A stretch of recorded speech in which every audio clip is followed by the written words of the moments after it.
What's going on, YouTube, Facebook, subscribers, viewers of this video? This is Bill Mack here, once again with another edition of Pro Wrestling Unleashed. And this is, yes, folks, the Smackdown Live review. This is for June 27th, 2017. Hope folks are enjoying a great day. This is for those of you who may have not been able to watch Smackdown but want a quick review of what happened. I'll do my best to give you a sum up of what basically happened on this past Tuesday night's edition of Smackdown Live. We see Daniel Bryan in the ring talking about what happened last week. As we all know, he had taken and made a rematch for this coming week's edition of Smackdown Live for the Women's Money in the Bank contract match. As we know, it was surrounded by controversy at the actual pay-per-view. This prompts Carmella to come out. She's very upset, feeling like she calls SmackDown Live the land of opportunity, but she feels like there's an injustice to be done. Ellsworth does a little bit of talking, and Daniel Bryan lets him know that he is not just banned from the ringside. He's going to actually be banned from the arena. So then he calls out security. Security comes out. He tries to make this.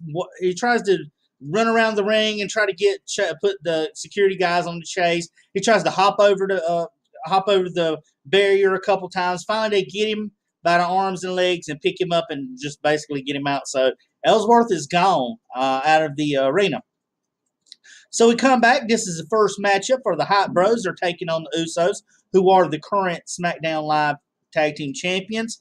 This was a good matchup, back and forth. We see Mojo being Mojo, and Zack Ryder look good coming back. The Usos, of course, their tag team prowess is being brothers, as well as one of the best tag teams on the actual SmackDown Live roster. Basically, it comes down to where the Usos get a frog splash off the top rope onto Zack Ryder and get the win. New Day basically show up afterwards, and they put out a challenge for the Usos at Battleground, and then they do a little skit back and forth where they're trying to, make jokes to each other back and forth. So that matchup was pretty decent. It was a good showing for the Hype Brothers since they hadn't been back together in a while. And like I said, Zack Ryder came back last week. So we'll see what kind of noise they make in the tag team division now that Zack and Mojo are back together, the Hype Bros. So Usos keep up their winning ways. Tag in and out tags is what helps them get the win here in this matchup. Next, we come back, we see another Fashion Vice segment where the Fashion Police, which are Breezango, are basically interrogating the Ascension, and they offering concert tickets and just being a silly segment with them, as they've been SmackDown Live must apparently the writers and creators like them because they keep getting segments each week. But they want to know why the Ascension has messed up their office, why they attacked Tyler Breeze. And essentially said, look, the only reason that we were at the pay-per-view was to try to get a match on the card. And so Breezango basically, they say, well, I believe in what they're saying. I don't think they did it. But then they go back to their office. Their office is messed up again.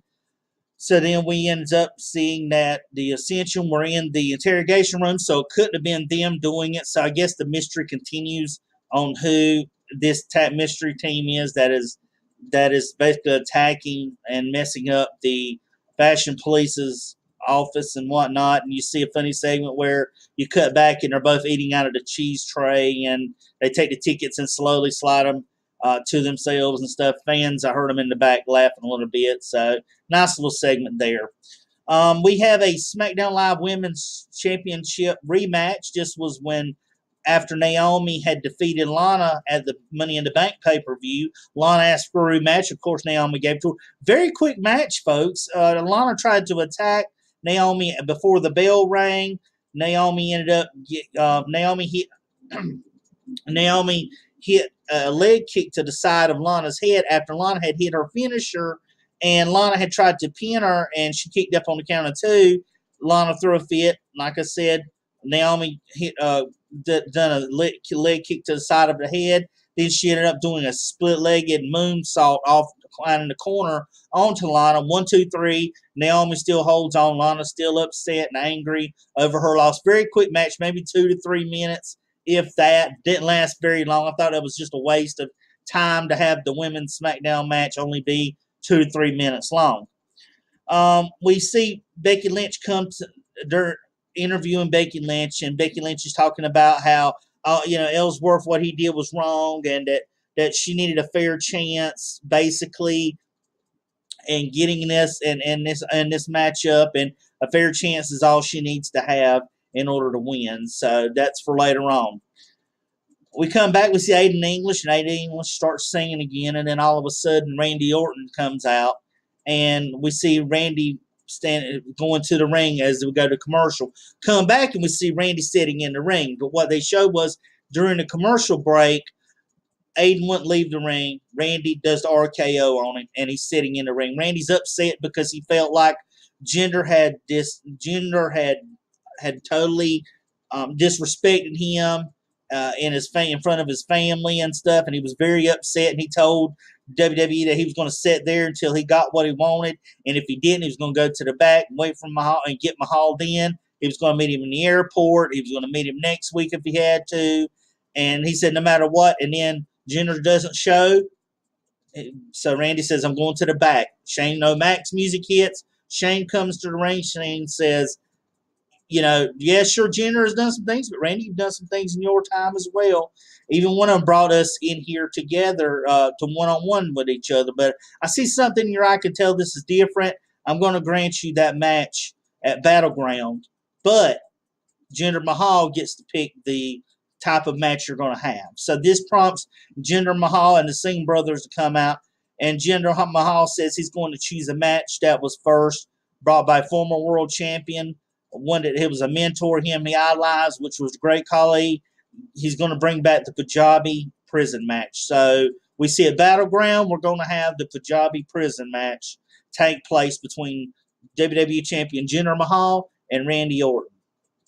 So then we see AJ Styles in the back talking to Daniel Bryan, and he mentions the open challenge Kevin Owens stated last week, even though AJ was the first one to come out. Kevin Owens comes in, says, "Oh, just like an American, you're talking behind someone's back." And then he says, "You just don't understand the open challenge." And then Daniel Bryan says, "Well, remember, John Cena came, I think it was 15 years ago, and he, basically he gave an open challenge as well. And I guess you don't understand, Kevin, what an open challenge is. So what we're going to do is, since next week is the next SmackDown is the 4th of July edition, we're going to have an Independence Day Battle Royal, and the winner of that Battle Royal will go on to Battleground to face you for your WWE United States Championship," which AJ Styles says it's a great idea. Kevin Owens says it's a bad idea. And they go back and forth as we see Kevin walk off, and AJ tells Shane, he says, that's a good idea. So pretty good. So we see that matchup. Up next, we see, which we didn't see last week, was another Power of Love ballad between Maria and Mike. And before they can even get into the promo, Sami Zayn's music comes out. Sami Zayn is challenging Mr. Money in the Bank, Baron Corbin, in a matchup. And we've noticed in the past that Sami Zayn has had Baron Corbin's number and has 3 wins over Baron Corbin. But now it's different. Stakes are much different as we see Baron Corbin is Mr. Money in the Bank. So we see this matchup happen, and as expected, Baron dominates this matchup. Sami puts up very little offense in this matchup. I mean, he shows his overwhelming power. He's staying on Sami Zayn, and the ending comes when we see Sami Zayn jump off the top. Baron catches him, hits the end of days on him. 1, 2, 3. Your winner, Mr. Money in the Bank, Baron Corbin. So Baron ends up with that Money in the Bank briefcase, and that does all the difference in the world between his previous encounters with Sami Zayn and this week's matchup against him. We see Nakamura interviewed in the back, and he asked about Baron Corbin and challenging Baron Corbin. And he says that Baron Corbin is afraid, and Baron Corbin better be afraid of him because he's going to be going after him. So we see Nakamura basically challenging.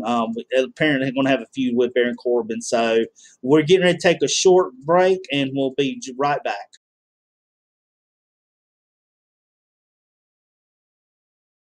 Moving right along, this is the main event of SmackDown Live. This is a rematch from the women's Money in the Bank ladder contract matchup. As we reiterated before, Ellsworth he had interfered in the previous matchup. He climbed up the ladder. He took the briefcase, dropped it down to Carmella, and Daniel Bryan had mentioned earlier how sure there was a no DQ, but he said never have we had a competitor. Another wrestler climb up to the top and take the briefcase off and give it to another competitor. So since that happens, we're going to give a rematch tonight. So we go and see Charlotte come out, Natalya, Tamina, Becky Lynch, and then finally Carmella. All the women are going at it to start the match off. Of course, Carmella is the one left. She tries climbing up the ladder. There are lots of pretty good spots in this matchup. It lasted about 18, 19 minutes. It was a pretty decent match all of these women put on. I would actually say to end SmackDown. We see part of it where Tamina does like a resemblance of her father's splash off the top rope onto Becky Lynch. And it's the Superfly, the frog splash off top, which was pretty cool. It was good that she gave reference to Jimmy Snuka. We also see at one point Tamina takes Carmella after Carmella is kicking her on the outside, and Tamina just takes her leg and flips her over the back of the announce table. So Tamina's showing that strong power. We see Becky it takes one point when Natty gets on the outside. Becky suplexes her onto the outside. Becky ends up, another cool spot is when Charlotte and Tamina are fighting over the ladder and they're holding it straight up, and Becky just runs through the ropes and scales the ladder trying to climb onto the top of the top step to get the briefcase. But then we see them lay it down, and they both lay the ladder across the ring where she can't get to it. But I thought that was a pretty cool spot that she actually was able to run up and scale that ladder while Charlotte and Tamina were holding it straight up when they were fighting over it. So pretty cool spot there.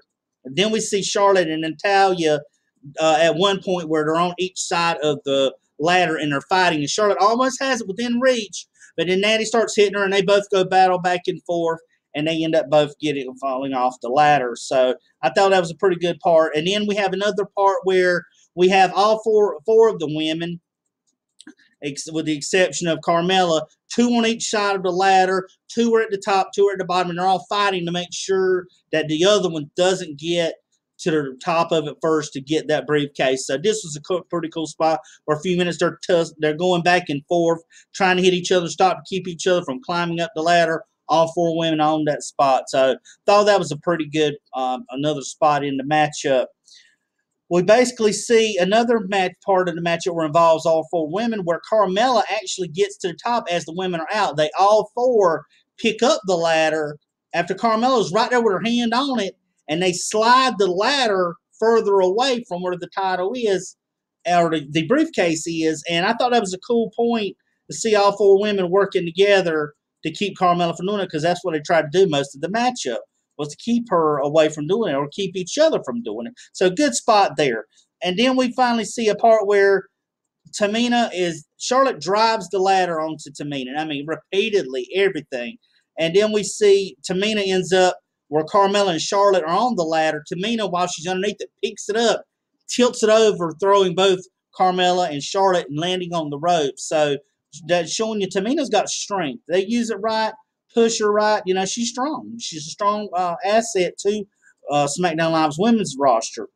And then we see another part where we come to the ending of it, where we see it's Becky Lynch. Remember, Ellsworth tries to go up top and repeat it again. All the women right. He runs over the barrier, comes to Carmella, picks her up, rolls her into the ring, trying to get her to revive her, to wake her up, and let her to try to get up the ladder, but she seems disoriented. So then Ellsworth again starts climbing the ladder, and everybody's like, oh, no, not again. But Becky Lynch comes in, and she returns the favor to Ellsworth, and she pushes him off the ladder. He lands on the ropes, but then Carmella ends up taking a chair and hitting Becky Lynch in the back. There's no one else. Everybody else is out, so Carmella slowly climbs up, latches on, grabs the briefcase, takes it off the hook, standing atop, holding it up, and that is the matchup. Carmella once again reclaims the women's money in the bank contract, and she is Miss Money in the Bank now. It's official. The referee announced it and everything. So what a good way to end the show. Thought it was a good show from top to bottom. I thought the women's Money in the Bank ladder match was awesome. I really do. I thought it was really good. They gave it a good solid 16 minutes, which I thought was really good for them. They put on a good show. The crowd was into it. They chanted, "This is awesome."